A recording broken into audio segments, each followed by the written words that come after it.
ಆದರೆ ಒಂದು ಮಾತ್ರ ನಿಜ, ಕನ್ನಡ ಸಾಹಿತ್ಯದಲ್ಲಿ ವಸ್ತುಗಳು ಬೇರೆಯಾದರೂ, ಬರವಣಿಗೆಯ ಕ್ರಮಗಳು ಬೇರೆಯಾದರೂ, ಉದ್ದಕ್ಕೂ ಅವುಗಳ ಮೂಲಕ ಮುಂದುವರಿದಿದ್ದು ಕಥನ ಸಂಪ್ರದಾಯವೇ.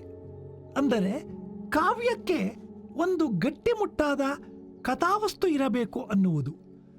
ಈ ಕಥಾವಸ್ತುವನ್ನು ಕುರಿತೇ ಎಲ್ಲ ಕವಿಗಳು ಮೊದಲು ಹೇಳಿಕೊಳ್ಳುವುದು ಪೇಳಲ್ ಎಂದು ಎತ್ತಿಕೊಂಡೆನ್ ಕಥಾಭಿತ್ತಿಯಂ ಎಂದು ಪಂಪನೂ, ಇತಿಹಾಸಂ ಎಂಬ ವಿಮಲಾಮೃತ ವಾರ್ಧಿಯೋಳ್ ಒಗೆದ ಕಲ್ಪ ಕುಜದಂತೆ ರಸಾನ್ವಿತಮಾಗಿರೆ ಕತೆ ಎಂದು ಜನ್ನನೂ, ಕತೆ ಜಿನಚರಿತಮೆ ಎಂದು ನೇಮಿಚಂದ್ರನೂ, ಕತೆ ವಿಷ್ಣು ಪುರಾಣಂ ಎಂದು ರುದ್ರಭಟ್ಟನೂ, ಕಥಾಸಂಗತಿ ಗಿರಿಜೋದ್ವಾಹಂ ಎಂದು ಹರಿಹರನು, ತನ್ನದು ಸಲ್ಲಲಿತ ಪುಣ್ಯ ಕಾವ್ಯ ಕಥನ ಎಂದು ರಾಘವಾಂಕನು, ಜಾತಿವೀರನ ರಾಮನಾಥನ ಜಗ ವಿಖ್ಯಾತರ ಕಥೆಯ ಹೇಳುವೆನು ಎಂದು ನಂಜುಂಡನು, ತಿಳಿಯ ಹೇಳುವೆ ಕೃಷ್ಣ ಕಥೆಯನು ಎಂದು ಕುಮಾರವ್ಯಾಸನು, ಕನ್ನಡದೊಳಗೆ ಒಂದು ಕಥೆಯ ಪೇಳುವೆನು, ಅದು ನಿನ್ನಾಜ್ಞೆ ಕಂಡ್ಯ ನನ್ನೊಡೆಯ ಎಂದು ರತ್ನಾಕರನು, ಅರಸ ಕೇಳ್ ಮುಂದಣ ಕಥಾವಿಸ್ತಾರವನು ಎಂದು ಲಕ್ಷ್ಮೀಶನು, ಕಥೆಯ ನಾಮಂ ಚೆನ್ನ ಬಸವ ಪೌರಾಣಂ ಎಂದು ವಿರೂಪಾಕ್ಷ ಪಂಡಿತನು, ಆವ ನಲ್ಗತೆಯಂ ಪೇಳ್ವೆನ್ ಎಂದು ಮುದ್ದಣನು ಹೇಳಿರುವುದನ್ನು ನೋಡಿದರೆ ನಮ್ಮ ಕವಿಗಳ ಪಾಲಿಗೆ ಕತೆ ಹೇಳುವುದು ಎಷ್ಟೊಂದು ಮುಖ್ಯವಾಗಿತ್ತು ಎಂಬುದು ಮನದಟ್ಟಾಗುತ್ತದೆ. ಈ ಅರ್ಥದಲ್ಲಿ ಕನ್ನಡ ಕವಿಗಳೆಲ್ಲ ಮೂಲತಃ ಕತೆಗಾರರೇ. ಇನ್ನು ಆ ಕಥೆಯ ವಸ್ತು ಏನು, ಅದರ ನಾಯಕ ಯಾರು ಇತ್ಯಾದಿಗಳನ್ನು ನಮ್ಮ ಕವಿಗಳು ಪ್ರಸ್ತಾಪಿಸುವುದು ಮುಂದಿನ ಹೆಜ್ಜೆ. ಕೃತಿ ನೆಗಳ್ದ ಗದಾಯುದ್ಧಂ, ಕೃತಿಗೆ ನಾಮಂ ಹರಿಶ್ಚಂದ್ರ ಚಾರಿತ್ರ. ಇಂತಹ ನಾಮ ನಿರ್ದೇಶನದ ಜೊತೆಗೆ ತಾವು ಆರಿಸಿಕೊಂಡ ಕಥಾವಸ್ತುವಿನ ನಾಯಕ ಪಾತ್ರಗಳು ಎಂತಹ ಮಹಿಮಾಶಾಲಿಗಳು ಎಂಬುದನ್ನು ಪ್ರತ್ಯೇಕವಾಗಿ ಹೇಳುತ್ತಾರೆ. ಯಾಕೆಂದರೆ ತಾವು ಹೇಳುವ ಕಥಾವಸ್ತುವಿನ ಮಹತ್ತು ಪ್ರಾಪ್ತವಾಗುವುದು ಕಥಾನಾಯಕನಿಂದಲೇ. ಕೃತಿಗೆ ಈಶ್ವರ ಚಕ್ರವರ್ತಿ ಸಾಹಸ ಭೀಮನ್ ಎನ್ನುತ್ತಾನೆ ರನ್ನ. ಈ ಕೃತಿಗೆ ಕಥಾಪತಿ ಕೃಷ್ಣ ಎನ್ನುತ್ತಾನೆ ರುದ್ರಭಟ್ಟ. ಬಾಪುರೆ ಕಾವ್ಯನಾಥಂ ಗಿರಿಜಾನಾಥಂ ಅನ್ನುತ್ತಾನೆ ಹರಿಹರ.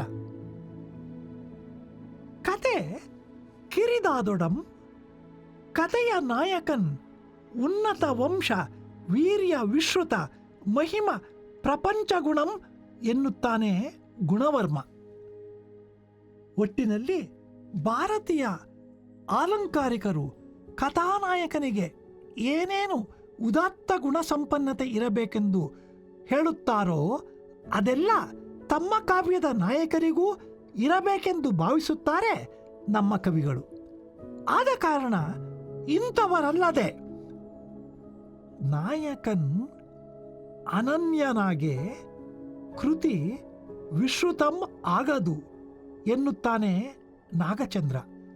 ಯಾಕೆಂದರೆ ಕಾಲಾಯಸದಿಂ ವಿನಿರ್ಮಿಸಿದ ಕಂಟಿಕೆ ಕಾಂಚನಮಾಲೆಯಂತೆ ಉಪಾದೇಯಂ ಅಕ್ಕುಮೇ.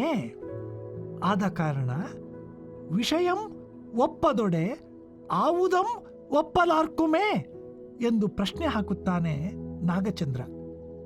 ಕಾವ್ಯಕ್ಕೆ ವಿಷಯ ಸಬ್ಜೆಕ್ಟ್ ಮ್ಯಾಟರ್ ಒಪ್ಪುವಂತಿರಬೇಕು. ಅಂದರೆ ಕತೆ ಉದಾತ್ತ ವ್ಯಕ್ತಿ ಚಾರಿತ್ರವಾಗಿರಬೇಕು.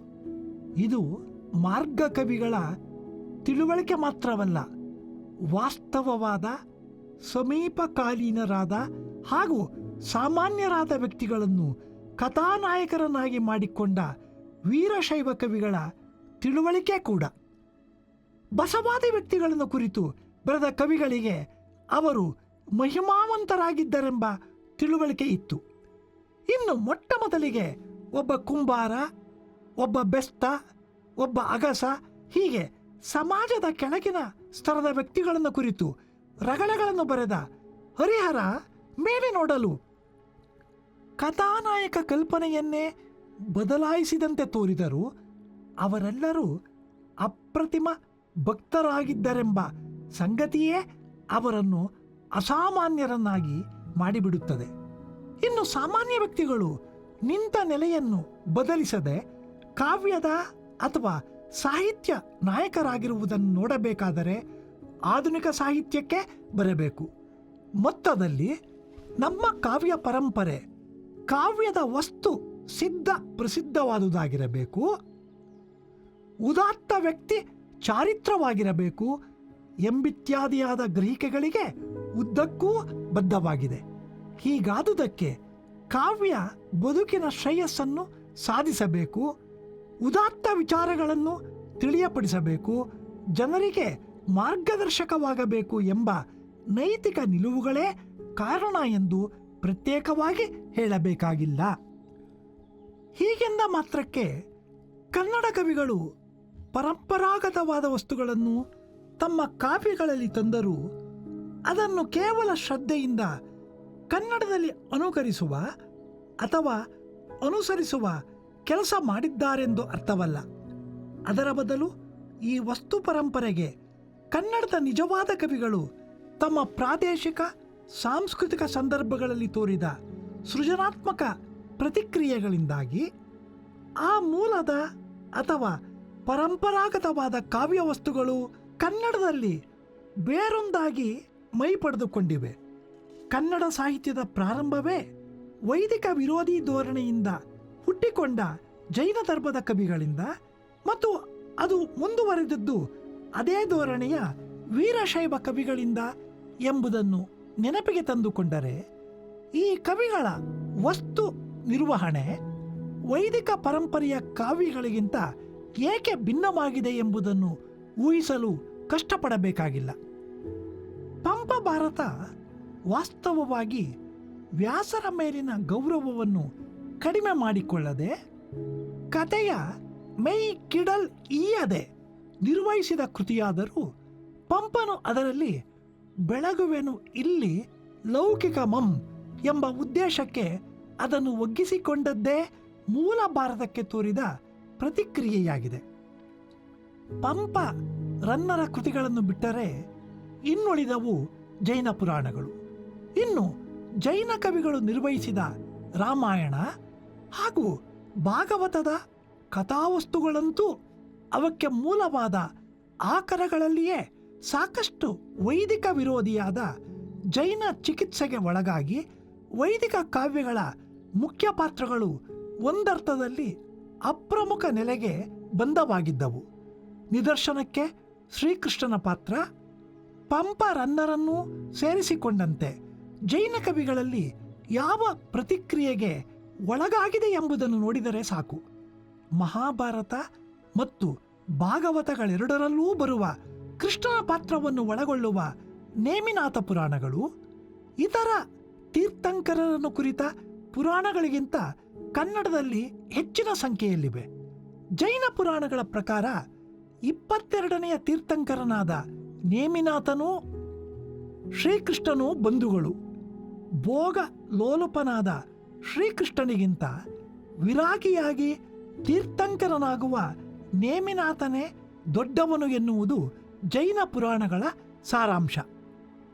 ಜನ್ನ ತನ್ನ ಕೃತಿ ಅನಂತನಾಥ ಪುರಾಣದಲ್ಲಿ ಜಾರ ಚೋರ ವೀರರ ಕಥೆಯಂತೆ ಬಾಯ್ಸವಿಯ ಮಾತುಗಳಂ ಬರಿಕೈವ ಚರ್ಚೆ ಅಲ್ಲ ಎಂದು, ನಾಗಚಂದ್ರನು ಹಿಂದಿನ ಕಥಾವಸ್ತುಗಳನ್ನು ಕುರಿತು ಜಾರ ಚೋರ ವೀರ ವಿಟಕಥಾ ಕಥೆಯೇ ತತ್ ಕಥೆಯಂ ಪೇಳ್ದು ಅಪ್ರಶಸ್ತಂ ಪುಟ್ಟಿಸುಗುಂ ಎಂದು ಹೇಳುವ ಮಾತುಗಳಲ್ಲಿ ಜಾರ ಚೋರ ವೀರ ವಿಟರನ್ನು ಕುರಿತ ಕತೆ ಎನ್ನುವುದು ಆ ಬಗೆಯ ಬೇರೊಂದು ಕಥಾಪರಂಪರೆ ಇತ್ತೆಂದು ಭಾವಿಸುವ ಬದಲು ಇದು ವೈದಿಕ ಪರಂಪರೆಯ ರಾಮಾಯಣ ಮಹಾಭಾರತ ಮತ್ತು ಭಾಗವತಗಳನ್ನೇ ಕುರಿತ ಟೀಕೆಯಾಗಿದೆ ಎಂದು ತಿಳಿಯುವುದು ಹೆಚ್ಚು ಉಚಿತವಾಗಿದೆ.